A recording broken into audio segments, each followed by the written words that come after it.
ನಮಸ್ಕಾರ ಸ್ನೇಹಿತರೆ, ಎಲ್ಲರಿಗೂ ಲಕ್ಷ್ಮಿ ಲರ್ನಿಂಗ್ ಕ್ಲಾಸಸ್ಗೆ ಸ್ವಾಗತ. ಈ ದಿನ ನಾವು ಪ್ರತಿಭಾ ಕಾರಂಜಿ ಹೌದು ಪ್ರತಿಭಾ ಕಾರಂಜಿ ಕಾರ್ಯಕ್ರಮಕ್ಕೆ ನಿರೂಪಣೆಯನ್ನು ಯಾವ ರೀತಿ ಮಾಡೋದು ಅನ್ನೋದ್ರ ಬಗ್ಗೆ ತಿಳ್ಕೊಳ್ಳೋಣ. ಈ ಪ್ರತಿಭಾ ಕಾರಂಜಿ ಕ್ಲಸ್ಟರ್ ಮಟ್ಟದ್ದಾಗಿರ್ಬೋದು ಅಥವಾ ತಾಲೂಕು ಮಟ್ಟದ್ದಾಗಿರ್ಬೋದು, ಯಾವುದೇ ಪ್ರತಿಭಾ ಕಾರಂಜಿ ಕಾರ್ಯಕ್ರಮದಲ್ಲಿ ನಿರೂಪಣೆ ಹಾಗೆಯೇ ಅಲ್ಲಿ ಇರುವಂಥ ಹಂತಗಳು ಯಾವ ರೀತಿಯಾಗಿ ಇರ್ತವೆ ಅಂತ ನಾವಿಂದು ನೋಡ್ಕೊಳ್ಳೋಣ. ಮೊದಲಿದಾಗಿ ಪ್ರತಿಭಾ ಕಾರಂಜಿ ಕಾರ್ಯಕ್ರಮವನ್ನು ಯಾವ ರೀತಿ ಪ್ರಾರಂಭ ಮಾಡಬೇಕು ಅಂತಂದರೆ, ಮೊದಲನೇದಾಗಿ ಆ ಕಾರ್ಯಕ್ರಮಕ್ಕೆ ಆಗಮಿಸಿದಂತಹ ಅತಿಥಿಗಳನ್ನು ಬರಮಾಡಿಕೊಳ್ಬೇಕು. ಅದಾದ ತಕ್ಷಣ ಪ್ರಾರ್ಥನಾ ಗೀತೆ ಇರುತ್ತೆ, ಹಾಗೆಯೇ ಸ್ವಾಗತ ಭಾಷಣ. ಸ್ವಾಗತ ಗೀತೆ ಇದ್ದರೆ ಇದಕ್ಕಿಂತ ಮುಂಚೆನೇ ಮಾಡಬೇಕಾಗುತ್ತೆ. ಸ್ವಾಗತ ಭಾಷಣ ಇದ್ದರೆ ಸ್ವಾಗತ ಗೀತೆ ಏನು ಅವಶ್ಯಕತೆ ಇರೋದಿಲ್ಲ. ಹಾಗಾಗಿ ಸ್ವಾಗತ ಭಾಷಣ, ನಂತರ ಸ್ವಾಗತ ನೃತ್ಯ, ಒಂದು ವಿದ್ಯಾರ್ಥಿಗಳಿಂದ ಎಲ್ಲರನ್ನು ಸ್ವಾಗತ ಮಾಡಿಕೊಳ್ಳಲಿಕ್ಕೆ ಒಂದು ನೃತ್ಯ ಇದೇನು ಕಂಪಲ್ಸರಿ ಅಂತ ಇಲ್ಲ, ಮನರಂಜನೆಗೋಸ್ಕರ ಮಾಡ್ಬೋದು.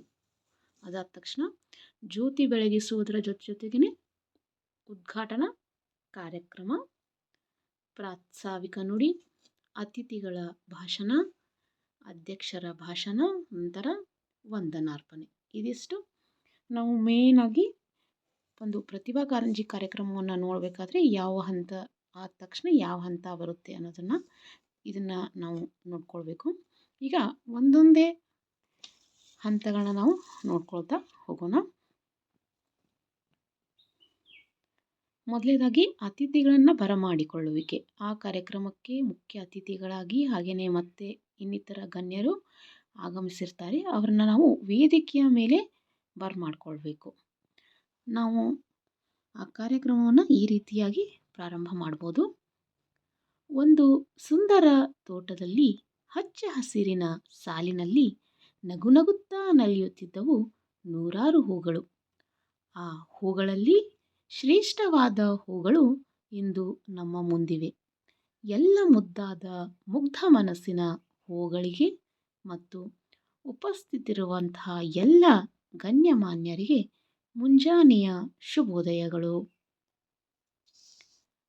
ಈಗ ಈ ಕಾರ್ಯಕ್ರಮಕ್ಕೆ ಆಗಮಿಸಿದಂತಹ ಎಲ್ಲ ಅತಿಥಿಗಳು ವೇದಿಕೆಯ ಮೇಲೆ ಆಗಮಿಸಬೇಕೆಂದು ಕೇಳಿಕೊಳ್ಳುತ್ತೇನೆ. ನೀವು ಇದನ್ನು ಹೇಳಿ ಅವರ ಹೆಸರುಗಳನ್ನು ಕರೆದು ಅವರನ್ನು ನಾವು ವೇದಿಕೆಯ ಮೇಲೆ ಬರಮಾಡ್ಕೊಳ್ಬೇಕು. ಫಾರ್ ಎಕ್ಸಾಂಪಲ್, ಮುಖ್ಯ ಅತಿಥಿಗಳಾಗಿ ಆಗಮಿಸಿದಂತಹ ಡ್ಯಾಶ್ ಇವರು, ಹಾಗೆಯೇ ಅಧ್ಯಕ್ಷ ಸ್ಥಾನವನ್ನು ವಹಿಸಿದಂಥ ಡ್ಯಾಶ್ ಇವರು ಅಂಥೇಳಿ ನಾವು ಕರೆದುಕೊಂಡು ಅವರಿಗೆ ಮುಖ್ಯ ಅತಿಥಿಯ ಸ್ಥಾನ ಹಾಗೂ ಅಧ್ಯಕ್ಷ ಸ್ಥಾನವನ್ನು ವಹಿಸಿಕೊಳ್ಳಲು ನಾವು ವಿನಂತಿ ಮಾಡಿಕೊಳ್ಬೇಕು.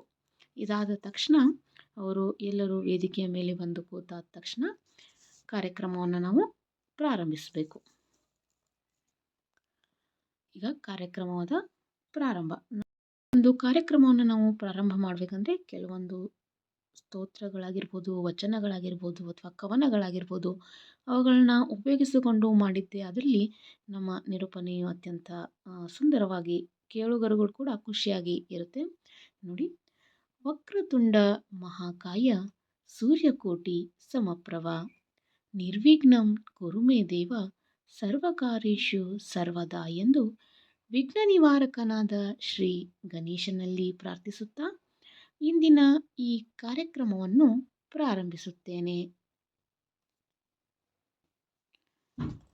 ಶಾಲಾ ಶಿಕ್ಷಣ ಮತ್ತು ಸಾಕ್ಷರತಾ ಇಲಾಖೆ ಬೆಳಗಾವಿ, ಕ್ಷೇತ್ರ ಶಿಕ್ಷಣಾಧಿಕಾರಿಗಳ ಹಾಗೂ ಕ್ಷೇತ್ರ ಸಮನ್ವಯಾಧಿಕಾರಿಗಳ ಕಾರ್ಯಾಲಯ ನಗರ ವಲಯ ಹಾಗೂ ಶ್ರೀ ಬನಶಂಕರಿ ಶಿಕ್ಷಣ ಸಂಸ್ಥೆಯ ಸಹಭಾಗಿತ್ವದಲ್ಲಿ 2025-26ನೇ ಶೈಕ್ಷಣಿಕ ವರ್ಷದ ವಡಗಾವಿ ಕ್ಲಸ್ಟರ್ ಮಟ್ಟದ ಪ್ರತಿಭಾ ಕಾರಂಜಿ ಹಾಗೂ ಕಲೋತ್ಸವ ಕಾರ್ಯಕ್ರಮಕ್ಕೆ ಆಗಮಿಸಿದಂತಹ ತಮಗೆಲ್ಲರಿಗೂ ಆದರದ ಸ್ವಾಗತವನ್ನು ಕೋರುತ್ತೇನೆ. ನೋಡಿ, ನಾವು ಈ ರೀತಿಯಾಗಿ ಅಲ್ಲಿ ಇದೆಲ್ಲ ಸೇಮೆ ಬರುತ್ತೆ. ಇಲ್ಲಿ ಯಾವ ಜಿಲ್ಲೆ ಇರುತ್ತೆ ಆ ಜಿಲ್ಲೆ ಹೆಸರು ಹಾಕಬೇಕು. ಆಮೇಲೆ ಇಲ್ಲಿ ಅಂದರೆ ತಾಲೂಕು ಅಂದರೆ BO ಕ್ಷೇತ್ರ ಶಿಕ್ಷಣಾಧಿಕಾರಿಗಳ ಕಾರ್ಯಾಲಯ ಯಾವುದಿರುತ್ತೆ ಅದು ತಾಲೂಕಿನ ಹೆಸರು. ಇಲ್ಲಿ ನಗರ ವಲಯ ಇದೆ. ಹಾಗೆಯೇ ಯಾವ ಶಾಲೆಯವರ ಸಹಭಾಗಿತ್ವದಲ್ಲಿ ನಡೆಸ್ಕೊಡ್ತಾರೆ ಆ ಶಾಲೆಯ ಹೆಸರು ಕೂಡ ತಗೊಂಡು ನಾವು ಇಲ್ಲಿ ಕ್ಲಸ್ಟರ್ ಮಟ್ಟದ ನಾನಿಂದು ಕ್ಲಸ್ಟರ್ ಮಟ್ಟದ ಪ್ರತಿಭಾ ಕಾರಂಜಿ ಬಗ್ಗೆ ಹೇಳ್ತಾ ಇದ್ದೀನಿ. ನೀವು ಇಲ್ಲಿ ತಾಲೂಕು ಮಟ್ಟದ ಇದ್ದರೆ ಯಾವ ತಾಲೂಕು ಇರುತ್ತೆ ಆ ತಾಲೂಕು ಮಟ್ಟದ ಪ್ರತಿಭಾ ಕಾರಂಜಿ ಅಂತ ನಾವು ಇಲ್ಲಿ ಸ್ವಲ್ಪ ಚೇಂಜಸನ್ನು ಮಾಡ್ಕೋಬೇಕು. ಈಗ ಈ ಸ್ವಾಗತವನ್ನು ಎಲ್ಲರಿಗೂ ಕೋರಾದ ತಕ್ಷಣ ಅಂದರೆ ಇದು ಎಲ್ಲರಿಗೂ ಹೋಲ್ಸಮ್ ಆಗಿ ಸ್ವಾಗತವನ್ನು ಹೇಳೋದು. ಇನ್ನು ನೆಕ್ಸ್ಟ್ ಬರೋದು ಪ್ರಾರ್ಥನಾ ಗೀತೆ. ಪ್ರಾರ್ಥನಾ ಗೀತೆಯನ್ನು ನಾವು ಉಳ್ಳವರು ಶಿವಾಲಯ ಮಾಡುವರಯ್ಯ, ನಾನೇನು ಮಾಡಲಿ ಬಡವನಯ್ಯ, ಎನ್ನಯ್ಯ ಕಾಲೇ ಕಂಬವಯ್ಯ, ಶಿರವೇ ಹೊನ್ನಿನ ಕಳಸವಯ್ಯ, ಕೂಡಲ ಸಂಗಮ ದೇವ ಕೇಳಯ್ಯ ಎಂದು ಬಸವಣ್ಣನವರು ತಮ್ಮ ಭಕ್ತಿಯನ್ನು ವ್ಯಕ್ತಪಡಿಸಿದರೆ, ನಾವು ಪ್ರಾರ್ಥನಾ ಗೀತೆಯನ್ನು ಹೇಳಿ ನಮ್ಮ ಭಕ್ತಿಯನ್ನು ವ್ಯಕ್ತಪಡಿಸುವಂಥ ಸಮಯ. ಈ ಪ್ರಾರ್ಥನಾ ಗೀತೆಯನ್ನು ಹೇಳಲು ಬರುತ್ತಿದ್ದಾರೆ ನಮ್ಮ 8ನೇ ತರಗತಿಯ ವಿದ್ಯಾರ್ಥಿಗಳು. ಇಲ್ಲಿ ವಿದ್ಯಾರ್ಥಿಗಳಿಂದ ಪ್ರಾರ್ಥನಾ ಗೀತೆ ಇದ್ದರೆ ಆ ವಿದ್ಯಾರ್ಥಿಗಳ ಹೆಸರು ಕೂಡ ನಾವು ಹೇಳ್ಬೋದು. ಇದಾದ ತಕ್ಷಣ ಪ್ರಾರ್ಥನಾ ಗೀತೆ ಆದ ತಕ್ಷಣ ಈ ಪ್ರಾರ್ಥನಾ ಗೀತೆ ಇರಬೇಕಾದ್ರೆ ನಾವೇನಾದರೂ ಸರಸ್ವತಿಯ ಭಾವಚಿತ್ರಕ್ಕೆ ಪೂಜಾ ಕಾರ್ಯಕ್ರಮವನ್ನು ಹಮ್ಮಿಕೊಂಡಿದ್ರೆ ನಾವು ಇದೇ ಸಮಯದಲ್ಲಿ ಅದನ್ನು ಕೂಡ ನಾವು ಮಾಡ್ಬೋದು, ಪೂಜೆಯ ಜೊತೆಗೇ ಪ್ರಾರ್ಥನಾ ಗೀತೆಯನ್ನು. ಇನ್ನು ಅತ್ಯಂತ ಮುದ್ದಾಗಿ ಹಾಡಿ ದೇವರಲ್ಲಿ ಪ್ರಾರ್ಥಿಸಿದಂತಹ ನಮ್ಮ ಮುದ್ದು ವಿದ್ಯಾರ್ಥಿಗಳಿಗೆ ಧನ್ಯವಾದಗಳು. ಇನ್ನು ಇದಾದ ತಕ್ಷಣ ಬರೋದು ನಾವು ಮುಂದಿನ ಹಂತವನ್ನು ನೋಡೋಣ. ಮುಂದಿನ ಹಂತ ಸ್ವಾಗತ ಭಾಷಣ. ಇದರ ಜೊತೆಗೇ ನಾವು ಪುಷ್ಪಾರ್ಪಣೆಯನ್ನು ಕೂಡ ಕೈಗೊಳ್ಳಬೇಕು. ಹಚ್ಚಿವು ಪ್ರೀತಿಯ ಹಣತೆ, ನಮ್ಮ ಮನೆ ಮನಸ್ಸುಗಳ ಪ್ರೀತಿಯ ಆಧಾರತೆ, ಅತಿಥಿ ಸತ್ಕಾರವೇ ನಮ್ಮ ಮೊದಲ ಆದ್ಯತೆ, ಅದಕ್ಕಾಗಿ ಸ್ವಾಗತದ ಮುನ್ನುಡಿಯ ಗೀತೆ. ಇಲ್ಲಿ ಉಪಸ್ಥಿತರಿರುವಂತಹ ಎಲ್ಲ ಅತಿಥಿ ಮಹೋದಯರನ್ನು ಹೃದಯ ತುಂಬಿ ಪುಷ್ಪಾರ್ಪಣೆಯ ಮೂಲಕ ಸ್ವಾಗತಿಸಲು ಬರುತ್ತಿದ್ದಾರೆ ನನ್ನ ಸಹೋದ್ಯೋಗಿಯಾದಂತಹ ಶ್ರೀಮತಿ ನೇತ್ರಾ ಟೀಚರ್ ಇವರು. ಅಂದರೆ ಸ್ವಾಗತ ಭಾಷಣವನ್ನು ಯಾರು ಮಾಡಿರ್ತಾರೆ ಅವರ ಹೆಸರನ್ನು ಇಲ್ಲಿ ತಗೊಂಡು ಅವರಿಗೆ ಸ್ವಾಗತ ಭಾಷಣವನ್ನು ಮಾಡಲು ಕೊಡಬೇಕು. ಅವರು ಸ್ವಾಗತ ಭಾಷಣ ಮಾಡಿದ ತಕ್ಷಣ ಎಲ್ಲರಿಗೂ ಪ್ರೀತಿಪೂರ್ವಕವಾಗಿ ಸ್ವಾಗತಿಸಿದಂತಹ ಶಿಕ್ಷಕಿಯವರಿಗೆ ಧನ್ಯವಾದಗಳು. ಮುಂದಿನದಾಗಿ ನೃತ್ಯ ಅಂದರೆ ಸ್ವಾಗತ ನೃತ್ಯ, ವೆಲ್ಕಮ್ ಡ್ಯಾನ್ಸ್. ಇದು ಇದ್ದರೆ ನಾವು ಈ ರೀತಿ ಇದು ಸ್ವಾಗತ ಭಾಷಣ ಆದ ತಕ್ಷಣ ಇದನ್ನು ನಾವು ಹೇಳಬೇಕು. ಇಲ್ಲ ಅಂತಂದರೆ ಬಿಟ್ಬಿಡ್ಬೋದು, ಡೈರೆಕ್ಟಾಗಿ ನಾವು ಅತಿಥಿಗಳ ಭಾಷಣವನ್ನು ನಾವು ತೆಗೆದುಕೊಳ್ಬೋದು. ಸ್ವಾಗತ ಭಾಷಣ ಆದಮೇಲೆ ಇಲ್ಲಿ ನೃತ್ಯ ಇದೆ.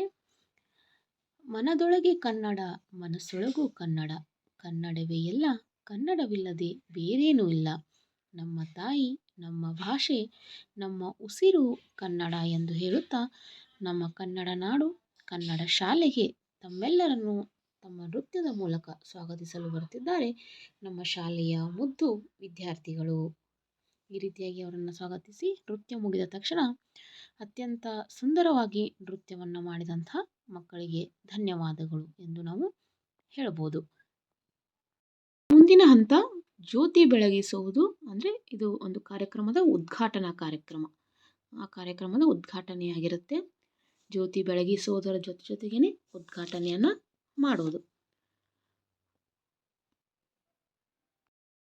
ಹಚ್ಚೋಣ ಜ್ಞಾನದ ದೀಪವನ್ನು, ಹೋಗಲಾಡಿಸೋಣ ಅಂಧಕಾರದ ಮಸಿಯನ್ನು, ಬೆಳಗಿಸೋಣ ಮನೆ ಮನಗಳ ಪ್ರೀತಿಯ ಬೃಂದಾವನವನ್ನು, ದೀಪದಿಂದ ದೀಪ ಬೆಳಗುವಂತೆ ಪ್ರೀತಿಯಿಂದ ಪ್ರೀತಿ ಬೆಳಗುವುದು ಎಂದು ಹೇಳುತ್ತಾ ಈಗ ಕಾರ್ಯಕ್ರಮದ ಮುಖ್ಯ ಘಟ್ಟ ಉದ್ಘಾಟನೆ. ಈ ಉದ್ಘಾಟನಾ ಸಮಾರಂಭವನ್ನು ವೇದಿಕೆಯ ಮೇಲೆ ಉಪಸ್ಥಿತರಿರುವ ಎಲ್ಲ ಗಣ್ಯರು ನೆರವೇರಿಸಿ ಕೊಡಬೇಕೆಂದು ಕೇಳಿಕೊಳ್ಳುತ್ತೇನೆ. ಈ ರೀತಿಯಾಗಿ ನಾವು ಪೀಠಿಕೆಯನ್ನು ಹೇಳಬೇಕಂದ್ರೆ ಯಾವ ಹಂತ ಇದೆ, ಯಾರು ಮಾಡಬೇಕು ಅನ್ನೋದನ್ನು ಕೆಲವೊಂದು ಕವನಗಳನ್ನು ಉಪಯೋಗಿಸಿಕೊಂಡು ನಾವು ನಿರೂಪಣೆ ಮಾಡಿದ್ದೆ ಆದಲ್ಲಿ ಅದು ಬಹಳ ಸುಂದರವಾಗಿ ಇರುತ್ತೆ. ಇದಾದ ತಕ್ಷಣ ಜ್ಯೋತಿ ಬೆಳಗಿಸಿ ಫೈಲ್ಗಳನ್ನು ಉದ್ಘಾಟಿಸುವುದರ ಮೂಲಕ ಕಾರ್ಯಕ್ರಮಕ್ಕೆ ಶುಭ ಚಾಲನೆಯನ್ನು ನೀಡಿದಂತಹ ಎಲ್ಲ ಗಣ್ಯರಿಗೂ ಧನ್ಯವಾದಗಳು. ಯಾವುದೇ ಒಂದು ಅಲ್ಲಿ ಹಂತಗಳು ನಡಿಬೇಕಾದ್ರೆ ಅದು ನಡೆದ ಆದ ತಕ್ಷಣ ಅವರಿಗೆಲ್ಲರಿಗೂ ಕೂಡ ನಾವು ಧನ್ಯವಾದಗಳನ್ನ ಹೇಳಲೇಬೇಕು. ಇನ್ನು ಇದಾದ ತಕ್ಷಣ ಮುಂದಿನ ಹಂತ ಪ್ರಾಸ್ತಾವಿಕ ನುಡಿ. ಅಂದರೆ ಈ ಕಾರ್ಯಕ್ರಮದ ಕುರಿತು ಒಂದು ಸ್ವಲ್ಪ ಪ್ರಾಸ್ತಾವಿಕವಾಗಿ, ಅಂದರೆ ಯಾವ ಕಾರ್ಯಕ್ರಮ ಏನು ಅಂತ ಅದ್ರ ಬಗ್ಗೆ ಸ್ವಲ್ಪ ಮಾಹಿತಿಯನ್ನು ನೀಡೋದು. ನೋಡಿ, ಈಗ ನವಿಲಿಗೆ ನೃತ್ಯ ಚಂದ, ಕೋಗಿಲಿಗೆ ಹಾಡು ಚಂದವಾದರೆ ನಮ್ಮ ಇಂದಿನ ಈ ಕಾರ್ಯಕ್ರಮಕ್ಕೆ ಪ್ರಾಸ್ತಾವಿಕ ನುಡಿಗಳೇ ಅಂದ. ಈಗ ನಮ್ಮೆಲ್ಲರ ಅಚ್ಚುಮೆಚ್ಚಿನ CRP ಸರ್ ಆದಂತಹ ಶ್ರೀ ಡ್ಯಾಶ್ ಇವರು ನಮ್ಮ ಕಾರ್ಯಕ್ರಮದ ಕುರಿತು ಪ್ರಾಸ್ತಾವಿಕವಾಗಿ ಒಂದೆರಡು ಮಾತುಗಳನ್ನು ಹೇಳಬೇಕೆಂದು ಅವರಲ್ಲಿ ಕೇಳಿಕೊಳ್ಳುತ್ತೇನೆ. ನೋಡಿ, ನಾವಿಲ್ಲಿ ಪ್ರಾಸ್ತಾವಿಕ ನುಡಿಯನ್ನು ಯಾರು ಹೇಳ್ತಾ ಇರ್ತಾರೆ ಅವರ ಹೆಸರುಗಳನ್ನು ನಾವಿಲ್ಲಿ ತಗೋಬೇಕಾಗುತ್ತೆ. ನೆಕ್ಸ್ಟು, ಪ್ರಾಸ್ತಾವಿಕವಾಗಿ ಮಾತನಾಡಿದಂಥ ನಮ್ಮ CRP ಸರ್ ಅವರಿಗೆ ಧನ್ಯವಾದಗಳು. ಇನ್ನು ಮುಂದಿನದಾಗಿ ಸನ್ಮಾನ ಕಾರ್ಯಕ್ರಮ ಅಂತ ಇರುತ್ತೆ. ಅಂದರೆ ಆ ಕ್ಲಸ್ಟರಲ್ಲಿ ಅಥವಾ ಆ ನಗರ ವಲಯದಲ್ಲಿ ಏನಾದರೂ ವಿದ್ಯಾರ್ಥಿಗಳು ಯಾವುದಾದ್ರೂ ಸಾಧನೆಯನ್ನು ಮಾಡಿದರೆ ಅವರನ್ನು ಕರೆದು ಈ ಕಾರ್ಯಕ್ರಮದಲ್ಲಿ ಸನ್ಮಾನವನ್ನು ಕೂಡ ಮಾಡ್ಬೋದು. ಅದಕ್ಕೆ ಅದೇನಾದರೂ ಇದ್ದರೆ ಈ ರೀತಿಯಾಗಿ ನಾವು ಸಾಲಗಳನ್ನ ಬಳಸ್ಕೊಳ್ಬೋದು. ಇಲ್ಲ ಅಂದರೆ ಈ ಹಂತವನ್ನು ನಾವು ಸ್ಕಿಪ್ ಮಾಡ್ಬೋದು, ಬಿಟ್ಬಿಡ್ಬೋದು. ಡೈರೆಕ್ಟ್ ನಾವು ಅತಿಥಿಗಳ ಭಾಷಣವನ್ನು ತೆಗೆದುಕೊಳ್ಬೇಕು. ಈಗ ಅಂದರೆ ಈ ಒಂದು ಪ್ರತಿಭಾ ಕಾರಂಜಿ ಕಾರ್ಯಕ್ರಮದಲ್ಲಿ ನಾನು ಕೆಲವೊಂದು ವಿದ್ಯಾರ್ಥಿಗಳಿಗೆ ಸನ್ಮಾನ ಕಾರ್ಯಕ್ರಮವನ್ನು ಇದ್ದರೆ ಯಾವ ರೀತಿ ಮಾಡೋದು ಅಂತ ಹೇಳ್ಕೊಡ್ತಾ ಇದ್ದೀನಿ. ಕಣ್ಣ ಅಂಚಲ್ಲಿ ನೀರೊಡೆಯುವಂತೆ, ಗೆದ್ದರೂ ಬೀಗದಂತೆ, ಒಂದು ಸಲ ಸೋತರೂ ಕುಗ್ಗದೆ, ಇನ್ನೊಂದು ಸಲ ಎದ್ದು ನಿಲ್ಲುವುದೇ ಸಾಧನೆ. ಕಠಿಣ ಪರಿಶ್ರಮದ ಸಿಹಿ ಫಲವೇ ಸಾಧನೆ, ಸತತ ಪ್ರಯತ್ನದ ಸನ್ಮಾರ್ಗವೇ ಸಾಧನೆ ಎಂದು ಹೇಳುತ್ತಾ, ಇದೀಗ NMMS ಪರೀಕ್ಷೆಯಲ್ಲಿ ಸಾಧನೆಗೈದಂತಹ ನಮ್ಮ ಕ್ಲಸ್ಟರ್ನ ವಿದ್ಯಾರ್ಥಿಗಳಿಗೆ ಸನ್ಮಾನ ಮಾಡುವಂತಹ ಸಮಯ. NMMS ಪರೀಕ್ಷೆಯಲ್ಲಿ ಪಾಸಾದ ಎಲ್ಲ ವಿದ್ಯಾರ್ಥಿಗಳು ವೇದಿಕೆಯ ಮೇಲೆ ಬರಬೇಕೆಂದು ಕೇಳಿಕೊಳ್ಳುತ್ತೇನೆ. ಇದು ನಾವಿಲ್ಲಿ ಒಂದು NMMS ಅಂದರೆ ರಾಷ್ಟ್ರೀಯ ವಿದ್ಯಾರ್ಥಿ ವೇತನದ ಒಂದು ಪರೀಕ್ಷೆ. ಇದರಲ್ಲಿ ಪಾಸಾದಂತಹ ವಿದ್ಯಾರ್ಥಿಗಳಿಗೆ ಸನ್ಮಾನ ಕಾರ್ಯಕ್ರಮವನ್ನು ಇಟ್ಕೊಂಡಿದ್ರು. ಹಾಗಾಗಿ ಅವರ ಹೆಸರುಗಳನ್ನ ನಾವು ಒಬ್ಬೊಬ್ಬರಾಗಿ ಕರಿಬೇಕು. ಇಲ್ಲಿ ನಾವು ಅದರ ಬದಲು ಯಾವುದಾದ್ರೂ ಶಿಕ್ಷಕರಿಗೆ ಸನ್ಮಾನ ಮಾಡೋದಿದ್ರೆ ಅಥವಾ ಯಾರಾದರೂ ನಿವೃತ್ತಿ ಹೊಂದಿದಂತಹ ಶಿಕ್ಷಕರಿಗೆ ಸನ್ಮಾನ ಮಾಡೋದಿದ್ರೆ ಅದನ್ನು ನಾವು ಈ ಸಮಯದಲ್ಲಿ ಬಳಸ್ಕೊಳ್ಬೋದು. ಇನ್ನು ನೆಕ್ಸ್ಟ್ ಬರೋದು ಅತಿಥಿಗಳ ಭಾಷಣ. ಗುರುವಿಗೆ ಬೇಕು ಶಿಷ್ಯನ ಪ್ರೀತಿ, ಮಗುವಿಗೆ ಬೇಕು ಜ್ಞಾನದ ಪ್ರೀತಿ, ಹಾಗೆಯೇ ನಮ್ಮೆಲ್ಲರಿಗೂ ಬೇಕು ನಮ್ಮ ಮುಖ್ಯ ಅತಿಥಿಗಳ ಮಾತಿನ ಪ್ರೀತಿ. ಈಗ ನಮ್ಮ ಕಾರ್ಯಕ್ರಮದ ಮುಖ್ಯ ಅತಿಥಿಗಳಾದ ಶ್ರೀ ಡ್ಯಾಶ್ ರವರು ನಮ್ಮ ಕಾರ್ಯಕ್ರಮವನ್ನು ಉದ್ದೇಶಿಸಿ ಒಂದೆರಡು ಮಾತುಗಳನ್ನು ಹೇಳಬೇಕು ಎಂದು ಅವರಲ್ಲಿ ಕೇಳಿಕೊಳ್ಳುತ್ತೇನೆ. ಇಲ್ಲಿ ಈ ಕಾರ್ಯಕ್ರಮದ ಮುಖ್ಯ ಅತಿಥಿಗಳ ಸ್ಥಾನವನ್ನು ವಹಿಸಿದಂಥವರ ಹೆಸರನ್ನು ನಾವು ಇಲ್ಲಿ ಹೇಳಿಬಿಟ್ಟು ಅವರಿಗೆ ಒಂದೆರಡು ಮಾತುಗಳನ್ನು ಹೇಳಬೇಕೆಂದು ನಾವು ಕೇಳಿಕೊಳ್ಳಬೇಕು. ಅವರ ಮಾತುಗಳು ಮುಗಿದ ತಕ್ಷಣ ಅವರಿಗೆ ನಾವು ಧನ್ಯವಾದಗಳನ್ನು ಕೂಡ ಹೇಳಬೇಕು. ಇನ್ನು ಕೊನೆಯದಾಗಿ ಬರುವುದು ಅಧ್ಯಕ್ಷರ ಭಾಷಣ. ಅಲ್ಲಿ ಮುಖ್ಯ ಅತಿಥಿಗಳ ಭಾಷಣ ಆದ ತಕ್ಷಣ ಮತ್ತೆ ಯಾರಾದರೂ ಮಾತಾಡೋರಿದ್ರೆ ಅವರಿಗೆ ಮಾತನಾಡಲು ಕೊಡಬೇಕು. ಆಮೇಲೆ ಕೊನೆಯದಾಗಿ ಅಧ್ಯಕ್ಷರ ಭಾಷಣವನ್ನು ನಾವು ತೆಗೆದುಕೊಳ್ಬೇಕು. ಈ ಅಧ್ಯಕ್ಷರ ಭಾಷಣಕ್ಕೆ ನಾವು ಈ ರೀತಿಯಾಗಿ ಬಳಸ್ಕೊಳ್ಬೋದು. ಗೆಲುವಿನ ಹಾದಿಯಲ್ಲಿ ಮುನ್ನಡೆಯುತ್ತಿರುವ, ಮುಂಬರುವ ಪೀಳಿಗೆಗೆ ಆಶಾದೀಪವಾಗಿರುವ, ಸದಾ ನಮ್ಮ ಜೊತೆಗಿದ್ದು ನಮ್ಮನ್ನು ಹುರಿದುಂಬಿಸುವ ನಮ್ಮ ಈ ಕಾರ್ಯಕ್ರಮದ ಡ್ಯಾಶ್ ಅಂದರೆ ಆ ಕಾರ್ಯಕ್ರಮದ ಅಧ್ಯಕ್ಷ ಸ್ಥಾನವನ್ನು ವಹಿಸಿದಂತಹ ಶ್ರೀ ಡ್ಯಾಶ್ ರವರು ನಮ್ಮ ಕಾರ್ಯಕ್ರಮವನ್ನು ಉದ್ದೇಶಿಸಿ ಒಂದೆರಡು ಮಾತುಗಳನ್ನು ಹೇಳಬೇಕು ಎಂದು ನಾವು ತಮ್ಮಲ್ಲಿ ಕೇಳಿಕೊಳ್ಳುತ್ತೇವೆ ಎಂದು ಹೇಳಬೇಕು. ಅವರ ಭಾಷಣ ಮುಗಿದ ತಕ್ಷಣ ಅವರಿಗೆ ಅಧ್ಯಕ್ಷೀಯ ಭಾಷಣವನ್ನು ಮಾಡಿದಂತಹ ಶ್ರೀಯುತ ಡ್ಯಾಶ್ ರವರಿಗೆ ಧನ್ಯವಾದಗಳು ಅಂತ ನಾವು ಧನ್ಯವಾದಗಳನ್ನ ತಿಳಿಸಬೇಕು. ಇನ್ನು ಕೊನೆಯದಾಗಿ ಬರುವುದು ವಂದನಾರ್ಪಣೆ. ಅಧ್ಯಕ್ಷರ ಭಾಷಣ ಆದ ತಕ್ಷಣ ನಾವು ವಂದನಾರ್ಪಣೆಯನ್ನೇ ಮಾಡಬೇಕು. ಸಾಧನೆ ಮಾಡದವನ ಬದುಕು ನಶ್ವರ, ಸಾಧನೆ ಮಾಡಿದವನು ಜಗದಲ್ಲಾಗುವನು ಈಶ್ವರ. ಈ ಜಗದಲ್ಲಿ ಸಾಧಕನಿಗೆ ಮಾತ್ರ ಬೆಲೆ ಇದೆ. ಆದ್ದರಿಂದ ಎಲ್ಲರಲ್ಲಿಯೂ ಒಂದೊಂದು ರೀತಿಯ ಪ್ರತಿಭೆ ಇದ್ದೇ ಇರುತ್ತದೆ. ಅದನ್ನು ನೀವು ಅರಿತುಕೊಂಡು ನಿಮ್ಮಲ್ಲಿರುವ ಪ್ರತಿಭೆಯನ್ನು ಪ್ರದರ್ಶಿಸಿ ನಿಮ್ಮ ಮುಂದಿನ ಜೀವನ ಸಂತಸ ಸಂಭ್ರಮದಿಂದ ತುಂಬಿರಲಿ ಎಂದು ಹಾರೈಸುತ್ತಾ, ಈ ಕಾರ್ಯಕ್ರಮಕ್ಕೆ ಆಗಮಿಸಿ ಕಾರ್ಯಕ್ರಮಕ್ಕೆ ಮೆರಗನ್ನು ಹೆಚ್ಚಿಸಿದಂತಹ ಎಲ್ಲ ಗಣ್ಯಮಾನ್ಯರಿಗೂ, ಎಲ್ಲ ಶಿಕ್ಷಕ ವರ್ಗದವರಿಗೂ ಹಾಗೂ ಕೇಂದ್ರ ಬಿಂದುಗಳಾದ ಎಲ್ಲ ನನ್ನ ಮುದ್ದು ಮಕ್ಕಳಿಗೂ ತುಂಬು ಹೃದಯದ ಧನ್ಯವಾದಗಳನ್ನು ತಿಳಿಸುತ್ತೇನೆ.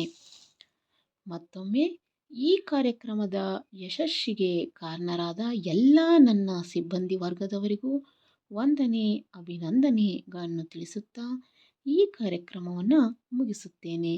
ಧನ್ಯವಾದಗಳು. ಈ ರೀತಿಯಾಗಿ ನಾವು ವಂದನಾರ್ಪಣೆಯನ್ನು ಮಾಡ್ಬೋದು, ಅಥವಾ ಪ್ರತಿಯೊಬ್ಬರಿಗೂ ಬೇರೆ ಬೇರೆಯಾಗಿ ವಂದನೆಗಳನ್ನ ಕೂಡ ಹೇಳ್ಬೋದು. ಅದರದ್ದು ಸೆಪರೇಟಾಗಿ ನನ್ನದೇ ವಿಡಿಯೋ ಇದೆ ವಂದನಾರ್ಪಣೆ ಅಂತ. ಹಾಗೆಯೇ ಸ್ವಾಗತ ಭಾಷಣವನ್ನು ಕೂಡ ಯಾವ ರೀತಿ ಮಾಡಬೇಕು ಅನ್ನೋದು ಕೂಡ ನಾನೇ ಅದಕ್ಕೆ ಒಂದು ವಿಡಿಯೋ ಮಾಡಿದ್ದೀನಿ.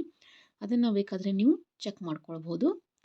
ಈ ಮಾಹಿತಿ ತಮ್ಮೆಲ್ಲರಿಗೂ ಇಷ್ಟ ಆಗಿದ್ದರೆ ದಯವಿಟ್ಟು ಶೇರ್ ಹಾಗೂ ಲೈಕ್ ಮತ್ತು ಸಬ್ಸ್ಕ್ರೈಬ್ ಮಾಡಲು ಮರಿಬೇಡಿ ಅಂತ ಹೇಳ್ತಾ ಧನ್ಯವಾದಗಳು.